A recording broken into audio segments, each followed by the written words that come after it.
선한목자교회에서의 저의 목회와 삶을 돌아보면 정말 전적으로 하나님의 은혜였습니다.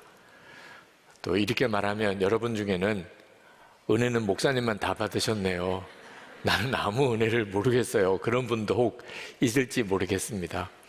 만약에 여러분이 정말 나는 무슨 은혜를 받은 게 없는 것 같아, 또는 하나님이 나를 통하여 어떤 은혜를 흘려가도록 하지는 않으시는 것 같아 한다면 왜 그런지를 한번 여러분 스스로를 돌아보시면 좋겠습니다. 하나님의 은혜를 저만 받았을 리는 없죠. 여기 있는 여러분 모두가 영상으로 이 설교를 듣는 어느 누구도 하나님의 은혜에서 제외된 사람은 없습니다. 오늘 요한복음 21장, 요한복음 마지막 장에 보면 하나님의 은혜는 도대체 어떤 사람을 통하여 흘러가는지를 정확하게 세 가지 말씀을 하고 있습니다. 이 말씀을 여러분 자신에게 한번 적용해 보시기를 바랍니다. 첫 번째로 하나님의 은혜는 실패자를 통하여 흘러갑니다. 베드로는 예수님을 3번이나 부인하고 마지막에는 저주까지 했습니다.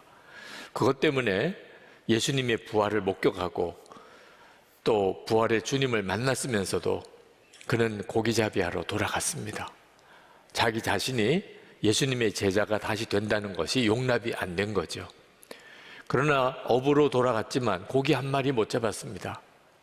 이렇게 해도 실패고 저렇게 해도 실패자가 베드로였습니다. 그런데 그 베드로를 예수님께서 찾아오셔서 다시 교회와 성도들을 맡겨주시고 베드로를 다시 회복시키셨습니다. 예수님께서 왜 실패했던 베드로를 택하셨을까요? 이유는 하나입니다. 베드로가 실패했기 때문입니다. 그 말을 오해하지 마실 것은 예수님이 사랑이 많으셔서 실패했던 베드로도 택하신 게 아닙니다. 베드로가 실패자였기 때문에, 다시 말하면 실패자만이 우리 주님이 택하시고 그리고 그를 통하여 주님이 역사하실 수 있습니다. 이유는 하나입니다. 전적으로 주님만 의지하는 마음이 자신의 실패를 통해서만 오기 때문입니다. 우리 자신이 하나님 앞에 진정으로 내가 실패자라는 사실을 깨닫지 못하면 끊임없이 자기 노력과 의지와 지혜를 의지하게 됩니다. 베드로도 예수님 앞에서 잘해보겠다고 호언장담할 때가 있었습니다. 예수님이 십자가의 길을 가신다고 말씀하실 때 너희들이 다 나를 버릴 것이라 하실 때 모두 다 버릴지라도 나는 죽을지언정 주님 버리지 않겠습니다. 주님만 따라가겠습니다 했던 사람이 베드로였습니다. 그런데 그때 그 베드로의 마음이 진심이었지만 예수님은 베드로를 쓰실 수가 없었습니다. 네가 나를 부인할 것이다, 찬물 끼얹는 말씀만 하셨습니다. 이유는 자신의 열정, 자신의 결심, 자신의 노력 가지고 뭘 해보겠다는 사람은 절대로 하나님의 은혜의 통로가 될 수 없기 때문에 그렇습니다. 그런데 지금 베드로는 완전한 실패자입니다. 자기 스스로가 뭘 해보겠다고 하는 조금의 생각도 할 수 없는 완전한 실패자입니다. 그래서 예수님이 베드로를 다시 부르실 수 있었던 겁니다. 이제는 전적으로 주님만 의지하는, 손가락 하나도 주님께 묻고 주님 말씀대로 움직여도 움직일 수 있는 사람이 베드로였던 것입니다. 저는 하나님 앞에서 이 점에 대해서 명확하게 깨닫게 되는 계기가 있었습니다. 저는 설교의 열등감으로 인하여 굉장히 어려웠습니다. 그때 고린도전서 1장 27절에서 29절 말씀을 하나님이 저에게 읽게 하셨습니다. 그러나 하나님께서 세상에 미련한 것들을 택하사 지혜 있는 자들을 부끄럽게 하려 하시고 세상에 약한 것들을 택하사 강한 것들을 부끄럽게 하려 하시며 하나님께서 세상에 천한 것들과 멸시받는 것들과 없는 것들을 택하사 있는 것들을 폐하려 하시나니 이는 아무 육체도 하나님 앞에서 자랑하지 못하게 하려 하심이라. 저는 이 말씀이 이해되지 않았습니다. 하나님께서도 유능한 사람, 실력 있는 사람을 쓰시면 훨씬 더 많은 일을 하실 수 있지 않겠습니까? 3일 동안 말씀이 제 마음에 와 닿지 않았습니다. 그러나 깨달아지는 것은 이 말씀은 이해가 되고 믿어지는 말씀이 아니라는, 믿을 거냐 안 믿을 거냐 선택만 해야 한다는 것. 그래서 3일째 되던 날 이 말씀을 다시 읽고 하나님 믿겠습니다, 그렇게 고백하고 성경책을 가슴에 끌어안고 정말 꼬꾸라져서 울었습니다. 하나님의 말씀을 그대로 믿는다는 게 그렇게 심각하고 어려운 문제인가? 그렇습니다. 우리 자신이 진짜 실패자가 아니라면 하나님의 말씀을 정말 믿고 순종하지 않습니다. 끝까지 내 생각으로 말씀을 판단하게 됩니다. 그리고 제 안에 그 설교의 열등감, 나는 약해서 안 돼, 이 생각이 무너졌습니다. 선한목자교회에서 목회를 돌아보면 정말 하나님이 하셨습니다. 저의 실패를 통하여 주님이 비로소 주의 일을 하실 수 있었던 거죠. 그러니까 은혜인 거죠. 두 번째로 은혜는 어떤 사람을 통해서 흐르는가? 우리 주님을 사랑한다는 고백이 되는 사람을 통하여 주님의 은혜는 흘러가게 됩니다. 예수님께서 베드로에게 3번 네가 나를 사랑하느냐 그렇게 물으심으로 주님을 향한 사랑 고백을 하게 하셨습니다. 이것은 베드로가 예수님을 3번이나 부인했었기 때문에 그 부인했던 것에 대한 죄를 씻으시고 그 상처를 치료하시는 의미로 말씀하셨던 것도 맞습니다. 그러나 더 중요한 것은 이제 주님의 양떼를 맡으려면, 이제 목양을 하려면 주님을 사랑한다는 고백이 있어야만 할 수 있기 때문에 주님이 베드로에게 내가 나를 사랑하느냐 라고 물으시고 내 양을 먹이라 그렇게 말씀하신 겁니다. 베드로가 그 이후에 어떤 삶을 살았겠습니까? 한 가지 분명한 것은 베드로는 어떤 사람에게도 나는 당신에게 실망했습니다, 나는 더 이상 당신을 믿지 못합니다, 당신을 신뢰할 수 없겠습니다, 그런 말 할 수 없었을 거예요. 자기가 예수님을 3번이나 부인했었고 전적으로 주님의 용서와 사랑으로 다시 세움을 받았으니 베드로는 그 다음에 어떤 사람도 사랑으로만 대했을 것입니다. 실제로 성경을 읽어보면 베드로가 어떤 사람이 되었을지 넉넉히 짐작하게 만듭니다. 베드로전서 3장 8절 9절에 보면 이렇게 말씀했습니다.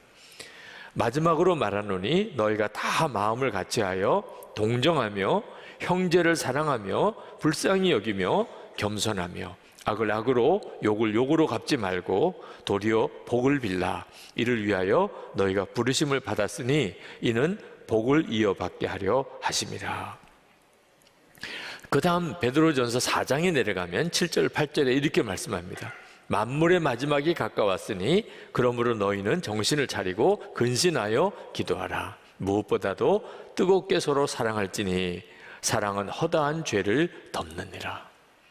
베드로는 정말 용서의 사람, 사랑의 사람이 되었습니다. 예수님을 사랑한다는 이 고백을 통해서 주님은 베드로를 그렇게 만드신 겁니다.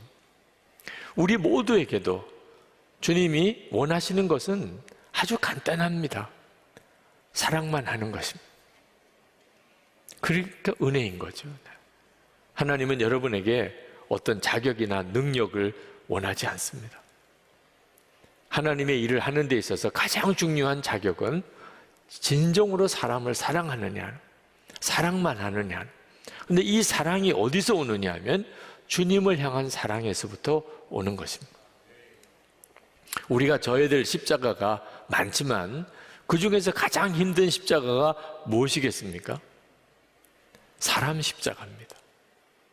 질병도 무거운 짐이고 또 가난도 무거운 짐이고 실패도 참 극복하기 쉽지 않지만 그러나 사람 십자가보다는 다 쉽습니다. 그 사람 십자가를 지는 일이 가장 어려운 일인데 예수님께서 베드로에게 사람을 맡기신 것, 내 양을 먹이라. 그런데 안타까운 것은 많은 그리스도인들이 주님을 믿습니다, 이 고백은 쉽게 나오는데 주님을 사랑합니다라는 고백은 굉장히 어색해하고 그 고백이 쉽지 않습니다. 이유는 사랑한다는 고백은 정말 그 예수님이 인격적으로 만나지고 그 주님과 친밀히 동행하는 관계 속에서만 나오는 것이기 때문에 사랑한다는 감정은 거기서만 나오는 것입니다. 로렌스 형제가 하나님의 임재 연습에서 이런 글을 썼습니다. 어떤 사람과 친해진 뒤에야 그 사람을 사랑할 수 있습니다. 그리고 어떤 사람과 친해지려면 그 사람을 자주 생각해야 합니다. 마찬가지입니다. 하나님을 사랑하려면 먼저 하나님을 자주 생각해야 합니다. 그리고 그렇게 하나님을 사랑하게 되었을 때 우리는 하나님을 더욱 자주 생각하게 될 것입니다. 우리가 귀히 여기는 곳에 우리의 마음도 있는 법이기 때문입니다. 하나님을 계속 생각하십시오. 그래서 매일 예수 동행 일기를 쓰게 된 겁니다. 예수님 믿습니다. 그건 마음으로부터 정말 뜨겁게 나옵니다. 속죄주의시니까. 그러나 예수님을 사랑합니다라고 하는 말은 계속 어색한 겁니다. 주님을 늘 생각하며 그렇게 한번 살아보자. 거기서부터 사랑하는 감정이 생길 수 있으니까. 예수님 늘 바라보면서 제 안에 정말 변화가 일어났습니다. 예수님은 저에게 분명한 실제이고 늘 함께 계시는 분이시고 당연히 주님을 믿습니다 보다 주님을 사랑합니다 라는 고백이 더 자연스럽게 나오게 되었습니다. 그러자 시험되는 일, 문제가 되는 일들이 다 사라져 버렸어요. 의미가 다 달라져 버렸습니다. 사랑만 하면 된다. 모든 염려와 근심은 주님께 맡기고 사랑만 하면 된다. 이게 얼마나 놀라운 은혜입니까? 세 번째로 은혜는 마음대로 하려는 생각을 내려놓은 사람을 통하여 흐르게 됩니다. 저는 마음대로 살 수 있으면 행복할 줄 알았습니다. 그래서 어떻든지 마음대로 살았으면 좋겠다는 생각을 했었습니다. 그것 때문에 속상하고 그것 때문에 정말 사람이 밉고 그것 때문에 몸부림치고 그것 때문에 좌절하고 그렇게 살았습니다. 마음대로 살아보고 싶은 생각 때문에. 여러분 중에도 어떻든지 마음대로 살고 싶은 생각으로 지금 가득한 사람이 있을 겁니다. 그 사람은 틀림없이 마음이 쉽지 않으실 겁니다. 우리 중에 마음대로 살 수 있는 사람이 한 사람이라도 있겠습니까? 어느 누가 마음에 드는 사람하고만 살고 마음에 드는 환경에서 살고 마음에 드는 일을 하면서 살 수 있습니까? 우리의 삶 자체가 마음대로 살 수 있는 삶이 아닙니다.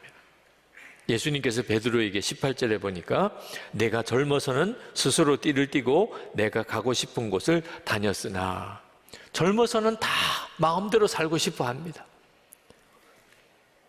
그러나 실제로 마음대로 사라진 사람이 누가 있습니까? 18절 하반절에 예수님께서 이렇게 말씀합니다. 내가 늙어서는 남들이 내 팔을 벌릴 것이고 너를 묶어서 내가 바라지 않는 곳으로 너를 끌고 갈 것이다. 꼭 늙어서만 아닙니다. 어려서부터도 자기 마음대로 살지 못하는 것이 우리의 인생입니다. 문제는 그걸 어떻게 받아들이느냐. 마음대로 살지 못하는 것이 내 삶이구나. 이제는 주님이 이끄시는 대로 살아야 되는 거구나. 이것을 마음으로 받아들였느냐 아니냐에 따라서 우리의 삶은 완전히 달라지게 됩니다. 베드로는 예수님께서 이제부터 남이 내게 띠띠우고 내가 원하지 않는 길로 너를 끌고 가게 될 것이다 이렇게 말씀했을 때 그 말씀이 마음에 안 와닿은 것 같습니다. 아멘 이렇게 대답을 했어야 되는데 베드로의 마음속에 그 3번이나 주님을 사랑하고 그 고백을 하고 그리고 내 양을 먹이라는 사명을 주시는 은혜를 받았음에도 여전히 남이 내게 띠띠우고 남이 원하는 대로 내가 원하지 않는 길을 간다. 그게 너무 마음에 안 와닿았던 것 같아요. 그래서 옆에 있는 요한을 보고 요한은 어떻게 되겠습니까? 그렇게 물었습니다. 우리도 다 그 수준에 머물러 있습니다. 하도 끊임없이 남하고 비교하면서 내가 더 잘 되느냐, 남이 더 잘 되느냐, 그 생각 속에 빠져 있는 게 우리 자신입니다. 예수님께서 베드로가 그렇게 반응하는 것을 보고 약간 화가 나신 것 같아요. 읽어보면 알죠. 22절에 내가 올 때까지 그가 살아있기를 내가 바란다고 한들 그것이 너와 무슨 상관이 있느냐? 너는 나를 따라라. 예수님이 재림이 오실 때까지 요한을 살려두겠다고 말씀하신 게 아니고 그렇게 한들 그게 너하고 무슨 상관이 있냐? 그렇게 말씀하신 겁니다. 실제로 요한도 마음대로 사는 삶을 살지 못했습니다. 예수님이 십자가에 달려 못 박히실 때 예수님의 어머니를 요한에게 맡기셨습니다. 그래서 평생 예수님의 어머니를 모시고 살았습니다. 요한이 어떤 사람이었냐면 성질이 대단한 사람이었어요. 얼마나 불같은 성질인지 우리의 아들이라는 별명을 얻었을 정도. 그런데 예수님의 어머니 마리아를 모시고 살게 되면서 그 성질 다 죽습니다. 자기 뜻대로 자기 계획대로 도무지 하지 못합니다. 그래서 어떻게 됐나요? 기도의 사도고 사랑의 사도가 됐습니다. 요한계시록에 예수님의 재림의 그 영광의 장면을 그가 환상 중에 볼 수 있는 은혜도 받았습니다. 여러분, 마음대로 살지 못하는 것을 너무 속상해하지 마시기 바랍니다. 우리의 문제는 마음대로 살지 못해서 문제가 아니고 마음대로 살려는 생각을 버리지 못하는 것 때문에 그것 때문에 속상하고 답답하고 서로 싸우고 그것 때문에 좌절하고 한탄하고 사는 것입니다. 여러분, 마음대로 살지 못한 것으로 따지면 아브라함 같은 사람이 또 있겠습니까? 모세, 요셉 다 마음대로 못 산 사람. 다윗은 마음대로 살았습니까? 베드로나 사도 바울 하나님이 쓰셨던 사람 치고 마음대로 살았던 사람 한 사람도 없습니다. 남이 내게 띠띠우고 내가 원하지 않는 길로 끌고 다니는 삶을 좋아할 사람이 누가 있겠어요? 그러나 이제는 알아야 돼요. 그게 바로 주님이 이끄시는 길이라는 거예요. 아, 주님이 이끄시는 삶을 사는 게 그런 삶이구나. 저는 제 삶을 가만히 돌아보니까 정말 마음대로 못 살았더라고요. 목사가 된 것도 제가 원해서 된 게 아닙니다. 은퇴를 하는 것도 제가 원해서 하는 것도 아니에요. 주님이 그렇게 하라고 하셨으니 저는 순종할 뿐인 것입니다. 은퇴하고 나면 이제는 좀 마음대로 살 수 있을 줄 알았습니다. 그런데 세상에 은퇴 이후에 저의 삶이 점점점 전혀 제가 계획하지도 원하지도 않는 형태의 삶으로 그렇게 계획이 진행되고 있습니다. 예전 같았으면 그것 때문에 속상하기도 하고 그것 때문에 막 다투기도 하고 그것 때문에 마음에 좌절하기도 하고 어떻든지 제가 원하는 대로 해보려고 몸부림치기도 했었을 겁니다. 그런데 이제는 알겠어요. 주님 앞에 설 때까지 제 삶은 제가 원하는 대로 사라지지 않는다는 것. 전적으로 주님만 따라 사는 것. 어떤 사람을 만났을 때 제가 원하는 사람, 제가 꼭 만나고 싶은 사람 아닌 경우가 대부분입니다. 근데 그때 내가 원하는 사람 만나게 해달라고 그렇게 구하지 않고 내게 만나게 해준 그 사람을 사랑하는 것. 하나님, 제가 이런 환경, 저런 처지에서 살고 싶습니다. 이제는 더 이상 하나님께 그렇게 구하지 않고 하나님이 내게 허락하신 그 환경을 감사한, 하나님께서 나에게 무슨 뜻이 있으시니까 그런 일을 주시지 않았을까? 그걸 믿는 거예요. 그리고 어떻게 하면 주님이 기뻐하실까? 그 길만 가는 겁니다. 여러분, 중국 교회와 중국의 우리 믿음의 그리스도인들을 위해서 꼭 기도해 주시기 바랍니다. 북한의 우리 동포와 또 북한의 지하 교회를 위해서도 기도하듯이 중국 교회가 어려움 핍박 가운데 계속 오랜 세월을 지나고 있습니다. 1966년에서 1976년까지 중국의 문화 대혁명이라고 하는 그 극심한 어려운 시기에 홍위병들을 통하여 중국 교회 지도자들 또 성도들이 말할 수 없는 고통을 겪었습니다. 그런데 그 전에, 그 일이 있기 전에 이미 중국 교회에 큰 어려움이 닥쳤습니다. 중국을 공산화했던 공산 정권이 중국의 교회를 향하여 명령을 내리기를 공산당 치하로 들어오라는 거예요. 교회 조직을 유지시켜 줄 테니까 그 대신에 공산당 하부 조직이 되라는, 그래서 세워진 게 삼자교회입니다. 이제는 공산당이 교회 위에 있는 거예요. 만약에 협조 안 하면 그 감옥에 들어가야 돼요. 감옥에 안 가려면 삼자교회에 들어가야 돼요. 그때 많은 목회자들이 삼자교회에 들어갔습니다. 감옥에 갈 수는 없으니까. 그러나 교회는 예수님의 교회인데 공산당 밑에 들어갈 수는 없다. 그래서 감옥에 들어간 목회자들도 많았습니다. 그런데 얼마 지나지 않아서 상황이 완전히 반대가 되어버렸어요. 문화 대혁명이 일어나고 홍위병들이 삼자교회라고 봐주지 않았어요. 하여튼 교회라고 하는 교회는 다 대못을 받고 목사들은 다 끌어내서 광장에 끌어내서 공개 재판을 하고 예수 믿는다 그러면 어느 집이든지 뒤지고 들어가서 다 끄집어내서 말할 수 없이 폭행을 하고 끔찍하게 그들을 재판에 회부하고 온갖 모욕을 다 퍼붓고 심지어는 견디다 못해서 스스로 목숨을 끊은 목사님도 나올 정도. 그 끔찍한 일은 이루 말할 수가 없어요.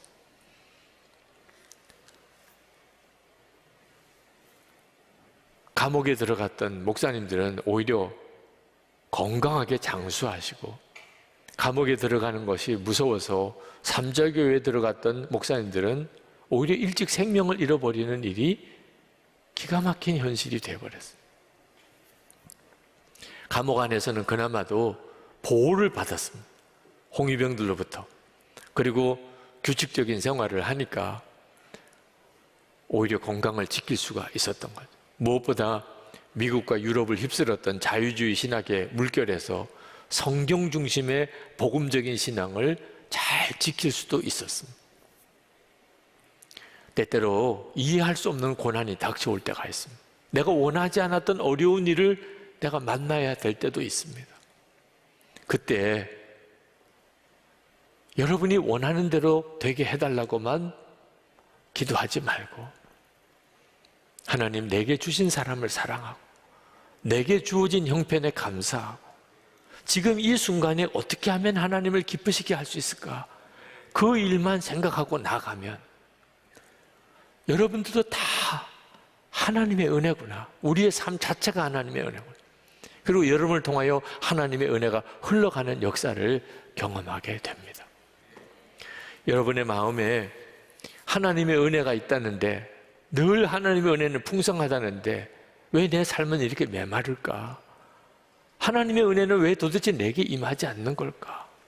라고 생각이 드시는 분이 있다면 꼭 세 가지를 점검해 보시기 바랍니다. 나는 내가 진짜 이제 실패자라는 것을 깨달았는가? 내가 무슨 아는 것이 있으며 내가 무슨 내 인생을 행복할 수 있게 할 수 있나? 지나고 보니까 어리석은 일밖에 없고 미련한 사람, 이제는 전적으로 주님만 의지하는, 정말 손가락 하나 까딱하는 것도 주님의 허락받고 살겠다, 이 마음이 분명한가? 두 번째는 예수님 믿습니다. 이젠 더 이상 그런 믿음에서 주님을 사랑합니다. 주님과 정말 친밀히 동행하는 그 은혜의 눈이 내게 열렸는가? 세 번째는 이제는 마음대로 살아보려고 하는 거, 이제는 정말 주님 앞에 다 십자가에 처리하고 나는 죽고 이제는 예수님의 생명으로 사는 것이 분명한가? 정말 점검해 보시기 바랍니다. 그러면 여러분 모두에게 동일하게 하나님의 은혜는 변함없이 풍성하실 것을 확신합니다.